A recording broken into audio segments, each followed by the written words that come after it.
आदाब नाजरीन, INN की खबरों में आपका इस्तकबाल है। मैं हूं शौकत अली सूफी। आइए नजर डालते हैं आज दिन भर की कुछ अहम खबरों पर।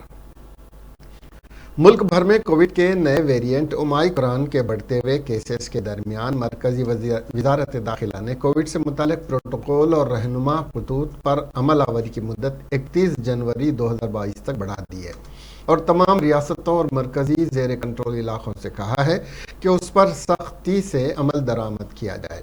मरकजी दाखिला सेक्रेटरी अजय भल्ला ने पीर को तमाम रियासतों, मरकज के जेर इंतजाम इलाकों, वजारतों और महकमों को खत लिखकर इस सिलसिले में अहकाम जारी किए। ये हुक्म डिजास्टर मैनेजमेंट एक्ट 2005 के तहत जारी किया गया है।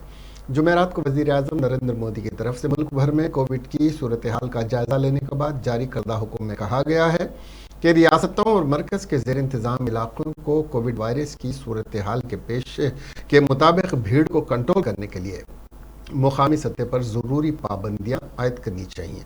समाजी दूरी को यकीनी बनाने के लिए ज़रूरत के मुताबिक दफ़े 144 नाफिज करने को भी कहा गया है। उन्होंने कहा कि सेहत और ख़ानदानी बहबूद की मरकज़ी वजारत ने मंगल को मुल्क के मुख्तलिफ हिस्सों में कोविड-19 से निमटने के लिए जामे एहतियाती तदाबीर को नफिज करने और नए वेरिएंट के बढ़ते हुए केसेस के बाद वसी पैमाने पर एहतियाती तदाबीर इख्तियार करने को कहा था और उन्हीं इक़दामात के निफाज को अब 31 जनवरी तक बढ़ा दिया गया है।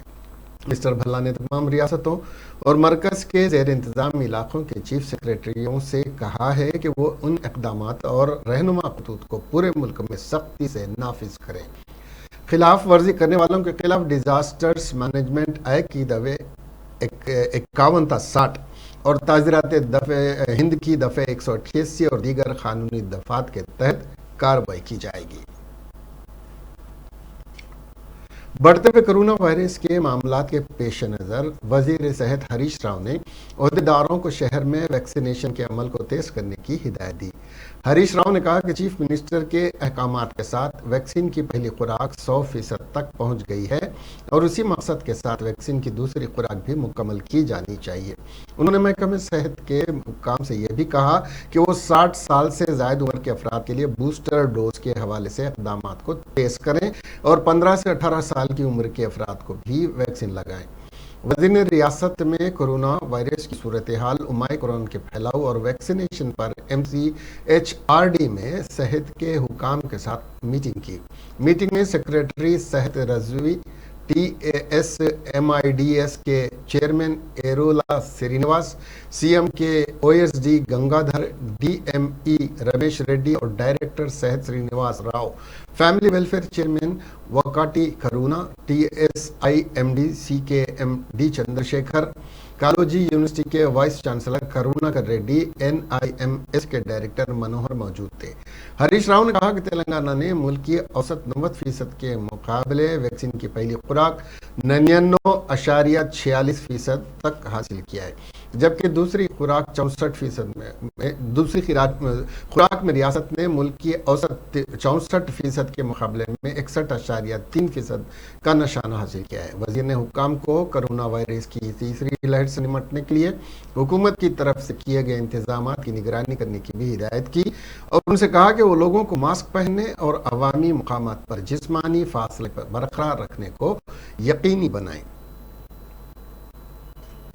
तेलंगाना के भद्राद्री कोत्तागुड़म जिले के पिसलपाडू जंगलाती इलाके में पीर की आला सुबह सिक्योरिटी फोर्सेस के साथ गोलाबारी में 4 खवातीन समेत कम से कम 6 नक्सली मारे गए।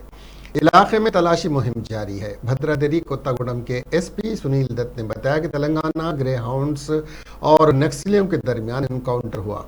SP ने बताया कि तेलंगाना और छत्तीसगढ़ के सरहदी इलाके में किस्टाराम PS सरहद के जंगलाती इलाके में एनकाउंटर में 6 नक्सली मारे गए। ऑपरेशन अभी भी जारी है, हम हालात की निगरानी कर रहे हैं। उन्होंने कहा, बताया जा रहा है कि वाक़या सुबह 6:30 से 7 बजे के दरमियान पेश आया। उन्होंने कहा कि उन्हें इत्तला मिली थी कि माऊ नवाज सिक्योरिटी फोर्सेस पर हमला करने की कोशिश कर रहे हैं और तलाशी मुहिम शुरू की गई। ये बैन रियासती मुश्तरका ऑपरेशन तेलंगाना की ग्रे हाउंड फोर्सेस ने अंजाम दिया। छत्तीसगढ़ के DRG और CRPF फोर्सेस ने मदद फराहम की थी। पुलिस ने बताया कि माओ नवाजों का ताल्लुक चिराला एरिया कमेटी से था और मरने वालों में एक सीनियर लीडर भी शामिल हो सकता है। एसपी ने कहा कि उन्हें माओ नवाजों के ग्रुप के बारे में इत्तला मिली थी कि पिसलपाड़ू इलाके में कैंप लगा हुआ है। एक अखबार के मुताबिक एसपी ने कहा कि इत्तला मिली थी कि वो पुलिस पर हमला करने के लिए आईईडी तैयार कर रहे थे। छत्तीसगढ़ और तेलंगाना ग्रे हाउंड्स की तरफ से एक मुश्तरका ऑपरेशन शुरू किया गया और माओ नवाजों के ग्रुप के साथ एनकाउंटर सुबह 6:30 बजे से 7 बजे के दरमियान हुआ। कम से कम 6 माओ नवाज मारे गए हैं, उनकी शनाख्त अभी होना बाकी है। वजीर ज़राअत जी निरंजन रेड्डी ने मीडिया से बात करते हुए बताया कि कांग्रेस और बीजेपी एक सिक्के के दो रुख हैं और दोनों के दरमियान खुफिया मुफाहमत है, जिसकी मिसाल सदर तेलंगाना प्रदेश कांग्रेस कमेटी व रुकने पार्लियामेंट रेवंत रेड्डी की जानिब से रियासत के किसानों से धान की खरीदी के मसले पर मरकजी हुकूमत और बीजेपी पर तनकीद करने के बजाय वजीर आला के चंद्रशेखर राव पर तनकीद और उन पर धान की काश्त करने का बेबुनियाद इल्ज़ाम आयद करने में मसरूफ़ हैं। उन्होंने कांग्रेस और रेवंत रेड्डी से दरियाफ्त किया कि कांग्रेस के 60 साल दौरे इक़्तिदार में मुल्क के किसानों की तरक्की के लिए क्या इक़दाम किए गए हैं, वाज़ेह किया जाए। BJP president and other BJP people in the state of Telangana, they have unnecessarily been raising their voices, which is not only meaningless, it is an absurdity. The BJP president says he wants to go for a sort of agitation like thing, demanding the government to issue the notifications for recruitment of the employees. The process is already on. What is that and for what he wants to have agitation? Nobody knows.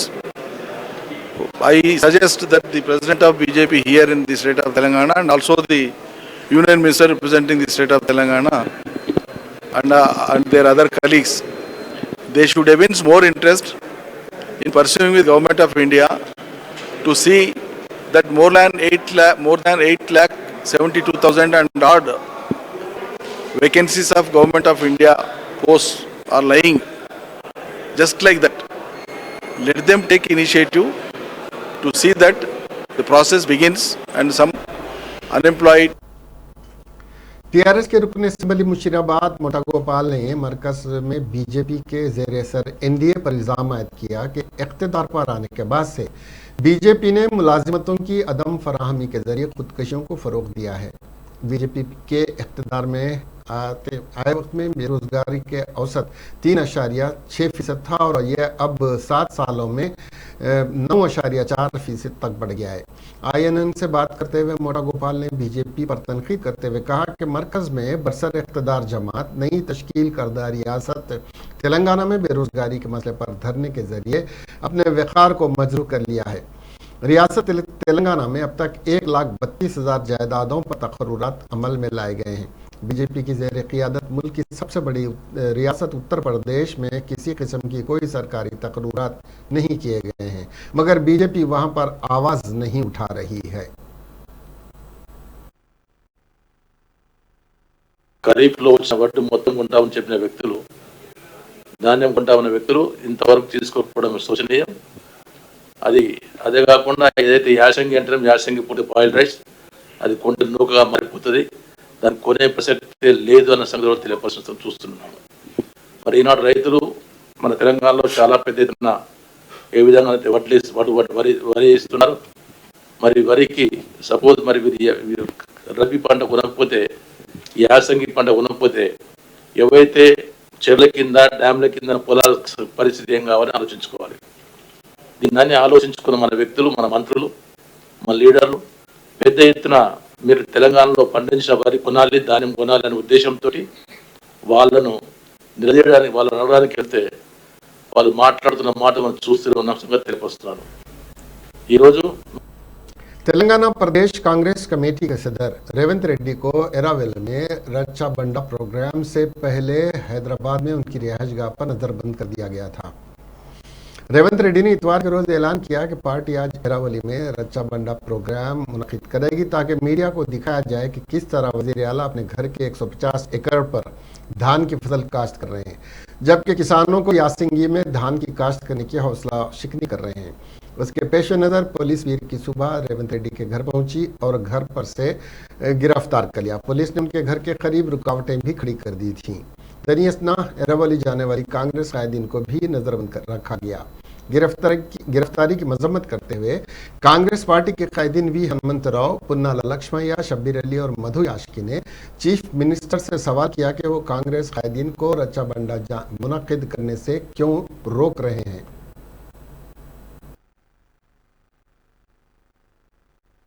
దొంగ అంటే నువ్వే దొంగ అని తోడు దొంగలు ఇద్దరు కలిసి ఒకరినొకరిని దొంగలుగా చిత్రీకరించుకోవడానికి ప్రయత్నం చేసి ఈ ప్రయత్నంలో రైతుల ప్రాణాలను బలి తీసుకున్నారు టీఆర్ఎస్ బీజేపీలో। ఈ సందర్భంగా ప్రజల నుంచి వచ్చిన ఒత్తిడి, కాంగ్రెస్ పార్టీ చేసిన ఉద్యమాలకు భయపడి టీఆర్ఎస్ కు సంబంధించిన మంత్రులు, ఎంపీలు ఢిల్లీకి వెళ్లి కేంద్ర ప్రభుత్వంతో తేల్చుకుంటాం, ఢిల్లీ మీద ఇక్కడ యుద్ధమే అని ఒకసారి, ఢిల్లీకి వెళ్లి అగ్గి ఉట్టిస్తామని ఇంకొకసారి కేసీఆర్ ప్రకటన చేసి ఢిల్లీలో 4-5 రోజులు పర్యటన చేసి ప్రధానమంత్రి, కేంద్ర మంత్రుల అపాయింట్మెంట్ కూడా తీసుకోలేదు। తెలంగాణ రైతుల యొక్క సమస్యల్ని కేంద్ర ప్రభుత్వానికి వివరించే ప్రయత్నం చేయలే। కానీ ఢిల్లీ నుంచి తిరిగి వచ్చిన ముఖ్యమంత్రి గారు ఫామ్ హౌస్ లో ఢిల్లీలో అగ్గి పుట్టిస్తానని చెప్పి ఫామ్ హౌస్ కు వచ్చి పెగ్గు పట్టించి పండుకున్నాడు తప్ప రైతుల యొక్క కష్టాలను తీర్చడానికి ప్రయత్నం చేయలే। మరొకసారి ప్రజల తిరుగుబాటును చూసి హుటాహుటిన మంత్రులను, ఎంపీలను ఢిల్లీకి పంపించాడు। మీరందరూ చూసిండ్రు, మంత్రులు, ఎంపీలు ఈ వరి ధాన్యానికి సంబంధించి కేంద్ర ప్రభుత్వం విస్పష్టమైన ప్రకటన చేసి ఈ వానాకాలంలో 60 లక్షల మెట్రిక్ టన్నులే కాదు ఇంకా 20 లక్షల మెట్రిక్ టన్నుల అదనపు। सदर रियासती बीजेपी और रुकने पार्लियामेंट बंडी संजय ने रियासत के नौजवानों को सरकारी महकमे जात में मुलाजिमतें फराहम करने और फौरी तौर पर तकर्रुरात के सिलसिले में एलानिया जारी करने का मुतालबा करते हुए इंदिरा पार्क के पास आज दीक्षा मुनज़्ज़म करना चाहते थे, लेकिन पुलिस की जानिब से इंदिरा पार्क पर दीक्षा की इजाज़त न देने पर बीजेपी पार्टी ऑफिस में दीक्षा एहतजाज मुनज़्ज़म किया गया, जो शाम तक जारी रहा।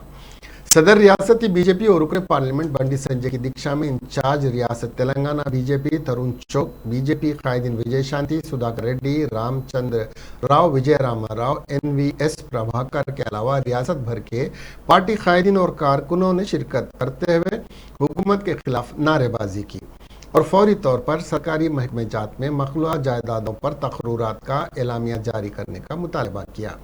सीनियर कांग्रेस कायद व सोशल वर्कर व साबिक सदर नशीन RTC प्रकाश राव ने बंडी संजय से इजहार यगानगत करते हुए दीक्षा में शिरकत की।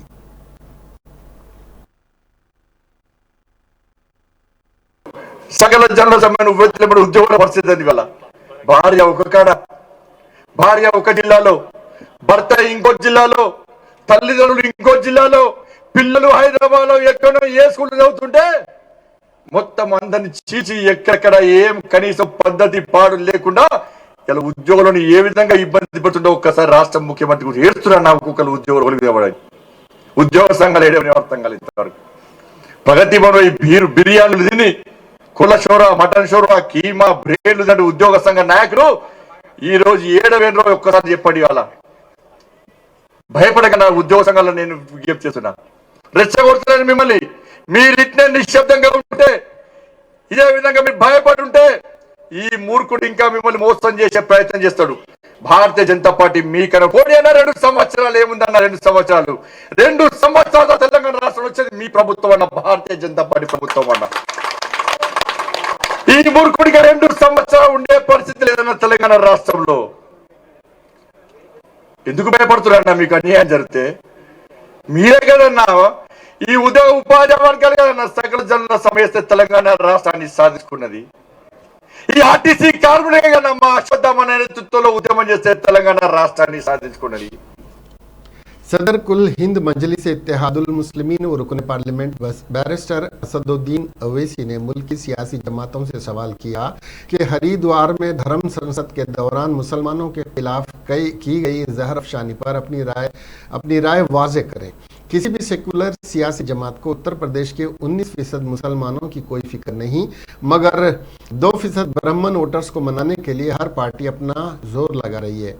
आज पार्टी के हेडक्वार्टर दारुस्सलाम में मीडिया से बात करते हुए बैरिस्टर असदुद्दीन अवैसी ने मरकजी वजीर दाखिला अमित शाह से सवाल किया कि कोरोना के दूसरे मरहले में दरियाए गंगा में पाई जाने वाली लाखों लाशों के हक़ाइक़ से अवाम को वाकिफ करवाएं। वज़ीर दाखिला हरिद्वार के धर्म संसद में लिए गए फैसले के खिलाफ किए जा रही कार्रवाई से भी अवाम को वाकिफ करवाएं। इसमें खास करके बीजेपी और सपा ब्राह्मण वोट्स को लेकर के काफी फोकस कर रही है, जो 12% है। आज बीजेपी के अध्यक्ष भी ब्राह्मण अपने जो लीडर्स है उनके साथ बैठक कर रहे हैं। अखिलेश की पार्टी भी वहां पर उन पर फोकस कर रही है, बीएसपी भी फोकस कर रही है। तो कितना फ्रैगमेंटेड जो है इलेक्शन कैंपेनिंग आपको लग रहा है? नहीं, फ्रैगमेंटेड नहीं है।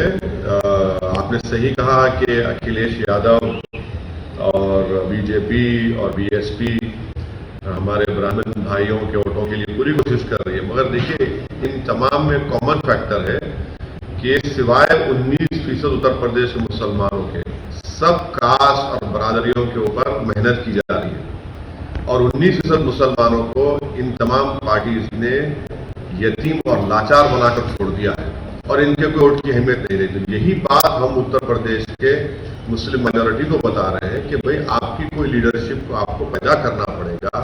आपकी वोट की अहमियत उस वक्त लोगों को मालूम होगी जब आप अपनी लीडरशिप को बनाएंगे। जो ये पॉलिटिकल पार्टीज कभी भी इस बात को मानने के लिए तैयार नहीं, ना इस चीज की कोशिश करेंगे कि उत्तर प्रदेश के 19% मुसलमानों को उनका हिस्सा मिले और उनकी एक लीडरशिप बने। उनके दरमियान में से एक नहीं बल्कि कई नेता निकले जो मुस्लिम माइनॉरिटी के जस्टिस के लिए काम कर सके।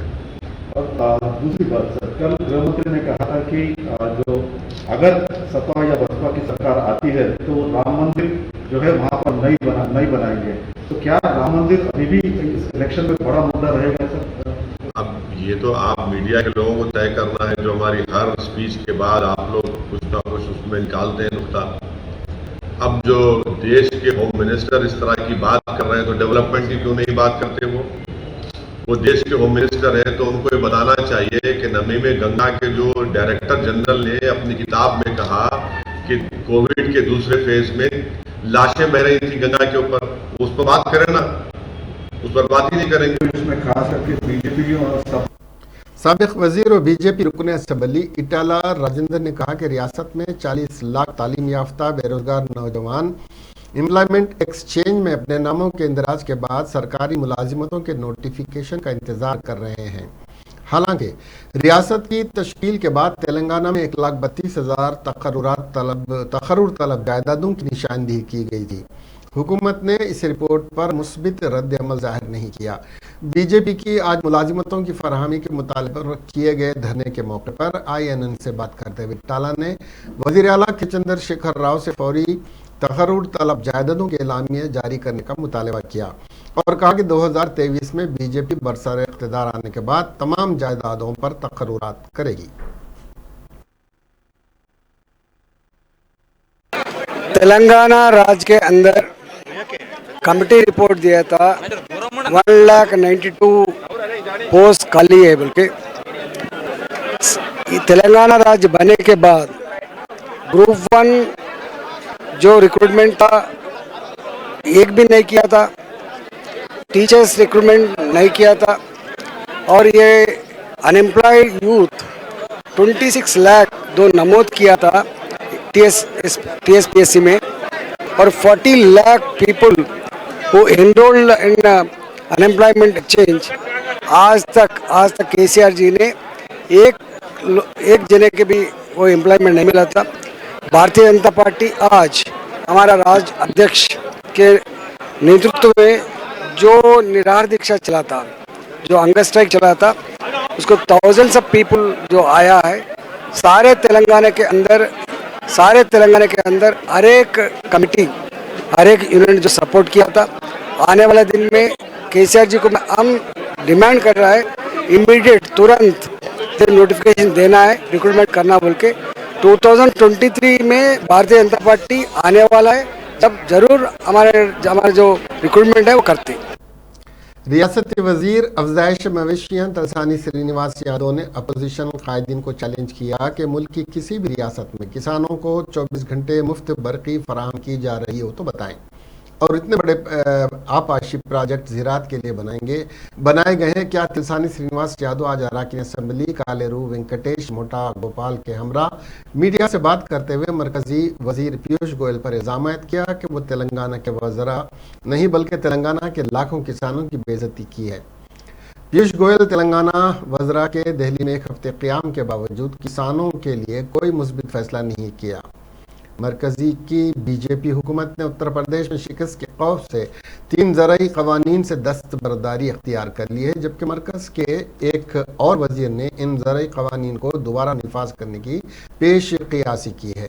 तलसानी ने मरकजी हुकूमत से मुतालबा किया कि वो मरकजी मुलाजिमतों पर वाइट पेपर जारी करें, क्योंकि बीजेपी ने अपने मंशूर में सालाना 2 करोड़ मुलाजिमतों की फराहमी का वादा किया था। మాట్లాడతారా? ఒక రాజకీయ నాయకుడు ఒక పార్లమెంట్ సభ్యుడికి ఇదే బాధ్యతగా మాట్లాడినట్టేనా?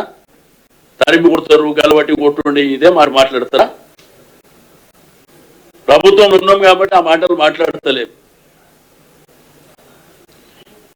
ఇవాళ రేపు ఫ్యాషన్ అయిపోయింది. దానిన రోడ్డు మీద పోతుంటే ఆడు కూడా 5-6 మంది వచ్చేసి ఆ బండి దగ్గర ఉండి దాని వీడియో తీసి సోషల్ మీడియాలో పెట్టి ఈయన అడ్డుకున్నాం ఆయన అడ్డుకున్నాం. ఏమైంది అడ్డుకుంటే? ఏమవుతుంది? ఏదా అడ్డుకున్నాడు? ఏంది ముట్టడి అంట? ముఖ్యమంత్రి గారి ఇల్లు ముట్టడి. ఎర్రవల్లి పోతుంటే ఎవరినో అరెస్టు. ఏం చేస్తాడు పోయి? చేసేది ఏముంటుందా? ముట్టడి చేసారు, అది చేసి ఏముంటుంది బాస్? ఇవన్నీ ఏదో ఈ డ్రామా కంపెనీలేగా నడిపేయడం తప్ప. టీవీలు పేపర్లు ఇట్లా పర్టికులర్గా ప్రింట్ మీడియా కాదు, కానీ టీవీ ఛానల్స్ లేకపోతే వీడు ఎవడు కూడా బయటికి రాడు. గుర్తుపెట్టుకోండి, అది ఒక పెద్ద ఫ్యాషన్ షో అయిపోయింది. ఇంకా ఎనిబడి నేను చెప్తుంది ఈ इंचार्ज रियासत तेलंगाना बीजेपी तरुण चौक ने बंडी संजय की दीक्षा को मुखातिब करते हुए वजीर आला के चंद्रशेखर राव को चैलेंज किया कि वो मुकामी और वक्त अपना तय करते हुए सदर रियासती बीजेपी और रुकन पार्लियामेंट बंडी संजय से खुले मुबाहिस के लिए सामने आए। चाहे वो आपका मोहल्ला हो या आपका चौरस्ता हो या आपका टीवी चैनल हो या अखबार, मुबाहिस के लिए आप वक्त तय कर लें और जगह तय कर लें। तरुण चौक ने बताया कि इस मुबाहिस में वजीर आजम नरेंद्र मोदी के 7 साल दौर इख्तिदार पर मुबाहिस किए जाएंगे। चाहे वो बेरोजगारी का मसला हो या दीगर मसाइल, उसमें ज़रूर बंडी संजय को कामयाबी हासिल होगी।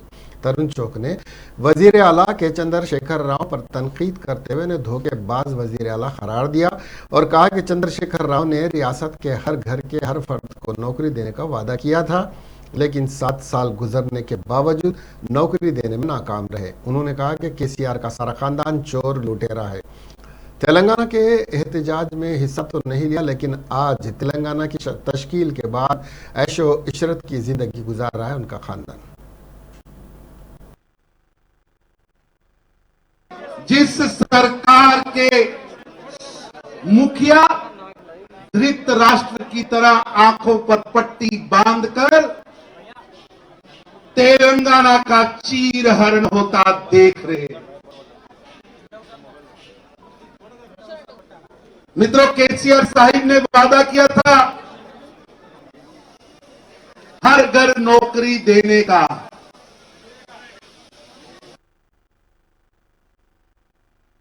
कि जनता बैठी है, मैं आपसे पूछना चाहता हूं, क्या हर घर नौकरी मिली?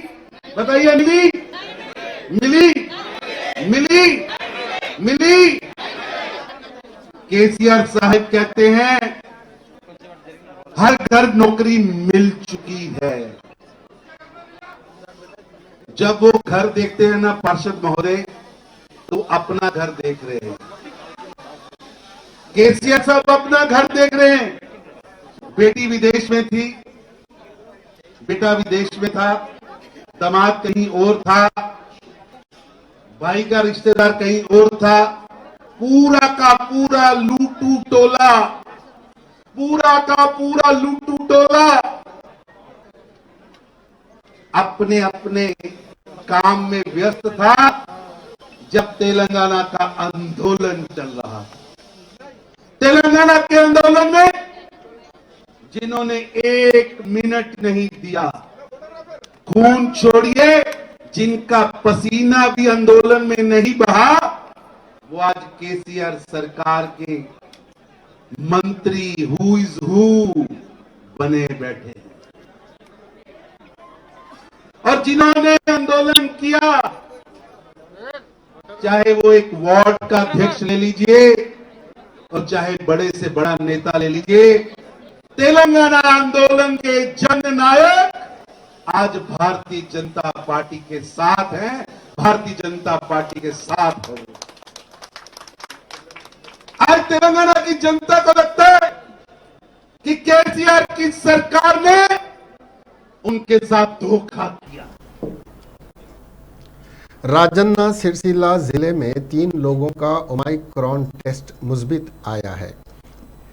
दुबई से वापस आने वाले एक शख्स ने ओमाइक्रॉन का टेस्ट मुस्बित आया था और ताज़ा तरीन टेस्ट में उसकी बीवी और वालिदा और एक दोस्त का भी मुस्बित टेस्ट का रिजल्ट आया है। जिन तमाम लोगों का टेस्ट मुस्बित आया उन्हें हैदराबाद के Telangana institute of medical science में मुंतकिल कर दिया गया है। दरी असना सेहत के हुक्काम ने मरीजों के साथ राब्ते में आने वाले लोगों की तलाश शुरू कर दी है।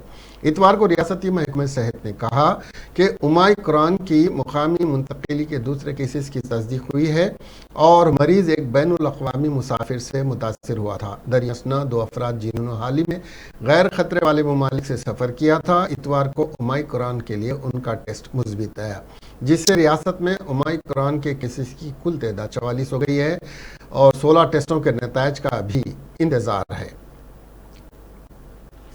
अनंतपुर के मुजाफाती इलाके वनामित्रा में इतवार को एक मोहब्बत करने वाले जोड़े ने खुदकशी कर ली। पुलिस के मुताबिक ऊपरपल्ली वेंकटा स्वामी के एक ईंट भट्टा ऑपरेटर और शिवम्मा जोड़े का एक बेटा गुरुमूर्ति है, जिसकी शादी 3 साल कबल परसन्नायापल्ली की जयलक्ष्मी से हुई थी और उसका एक बेटा है। इस पस मंजर में गुरुमूर्ति जो पुंगल रोड पर ढाबे से जाते थे, चीन कुंटा गांव की लक्ष्मी देवी की बेटी सायला से मिले जो वहां काम कर रही थी। ताम 1 साल कबल सायला की शादी मड्डी गोबा मंडल के बालिका नायक तांडा के एक नौजवान से हुई। अपने शौहर के साथ मुआफ़क़त न कर सकी। वो 6 माह तक अपनी माँ के साथ रही। सायला और गुरुमूर्ति के दरमियान शनासाई मोहब्बत में बदल गई। मामले का इल्म होने वाले दोनों खानदानों के बुजुर्गों ने उनकी सरजनिश की। उनसे नाराज होकर दोनों इतवार की शाम वनामित्रा पहुंचे और कीड़े मार दवा पीकर खुदकशी की कोशिश की। गुरुमूर्ति के अहले खाना मौके पर पहुंचे और उन्हें 2 पहिया गाड़ी पर अस्पताल ले जाया गया। कुछ देर वहां मौजूद 108 का अमला सायला को अस्पताल ले गया। डॉक्टरों ने दोनों की हालत तशवीशनाक बताई है। वाक़े की जांच CI प्रताप रेड्डी और SI गौस बादशाह ने की। ज़माने क़दीम से ही लोग जादू टोना पर यकीन करते हुए आ रहे हैं। पढ़े लिखे लोग उसे तोहम परस्ती कहते हैं तो गैर तालीम याफ्ता अफराद इन चीज़ों पर यकीन करते हैं। अखबारों और मुकामी अखबारों में जादू टोना करने वाले बाबाओं के इश्तिहारात आते रहते हैं। ऐसे ही एक मामले में जो महबूबाबाद ज़िले के कीसा मदरम मंडल के गांव काटरापल्ली में किसी ने पम्फलेट शाये करवा के लोगों में तकसीम करवाए, जिसमें खातून का न सिर्फ नाम दर्ज है बल्कि ये भी लिखा गया है कि यह खातून जादू टोना सीखी हुई है और किसी पर भी जादू टोना कर सकती है। इस तरह के पम्फलेट की तकसीम के बाद पढ़े लिखे लोग इस तोहम परस्ती पर ध्यान नहीं दे रहे हैं, लेकिन गांव की अक्सरियत इस जादूगरनी से खौफजदा है। लोगों की बेचैनी को देखते हुए पुलिस मैदान में आ गई और पम्फलेट तकसीम करने वाले 2 नौजवानों को गिरफ्तार कर लिया है। इतना ही नहीं, लोगों के दिलों से जादूगरनी का खौफ निकालने के लिए पुलिस बेदारी मुहिम चला रही है। पुलिस के इस अहसन इक़दाम से गाँव वालों में खुद एतमादी बढ़ रही है और पुलिस का ये अमल हौसला अफजा साबित हो रहा है।